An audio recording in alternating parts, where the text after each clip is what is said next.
معزز ناظرین اکرام، السلام علیکم۔ ایک دفعہ ایک ملک کا بادشاہ بیمار ہو گیا۔ جب اس نے دیکھا کہ اس کے بچنے کی کوئی امید نہیں تو اس نے اپنے ملک کی رعایا میں اعلان کروا دیا کہ وہ اپنی بادشاہت اس کے نام کر دے گا، جو اس کے مرنے کے بعد اس کی جگہ ایک رات قبر میں گزارے گا۔ سب لوگ بہت خوفزدہ ہوئے اور کوئی بھی یہ کام کرنے کو تیار نہ تھا۔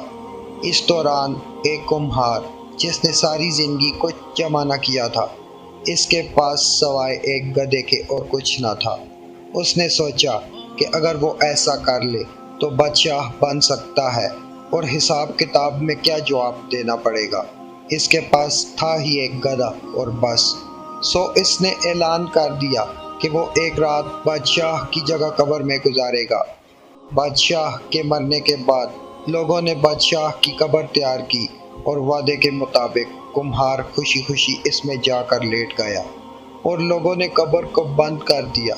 کچھ وقت گزرنے کے بعد فرشتے آئے اور اس کو کہا اٹھو اور اپنا حساب دو۔ اس نے کہا بھائی، حساب کس چیز کا؟ میرے پاس تو ساری زندگی تھا ہی کچھ نہیں سوائے ایک گدھے کے۔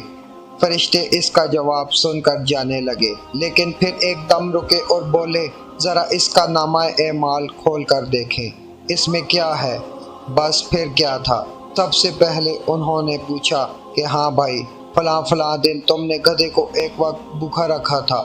اس نے جواب دیا ہاں۔ فوری طور پر حکم ہوا کہ اس کو 100 درے مارے جائیں۔ اس کی خوب دھلائی شروع ہو گئی۔ اس کے بعد پھر فرشتوں نے سوال کیا، اچھا یہ بتاؤ، فلاں فلاں دن تم نے زیادہ وزن لاد کر اس کو مارا تھا؟ اس نے کہا کہ ہاں۔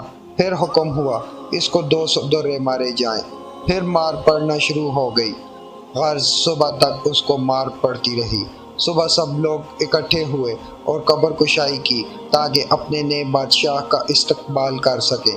جیسے ہی انہوں نے قبر کھولی تو اس کمہار نے باہر نکل کر دوڑ لگا دی۔ لوگوں نے پوچھا بادشاہ سلامت، کدھر جا رہے ہیں؟ تو اس نے جواب دیا، او بھائیو، پوری رات میں ایک گدھے کا حساب نہیں دے سکا تو پوری رعایا اور مملکت کا حساب کون دیتا پھرے؟ دوستو، کبھی سوچا ہے کہ ہم نے بھی حساب دینا ہے اور پتہ نہیں کس کس چیز کا حساب دینا پڑے گا جو شاید ہمیں یاد بھی نہیں ہے۔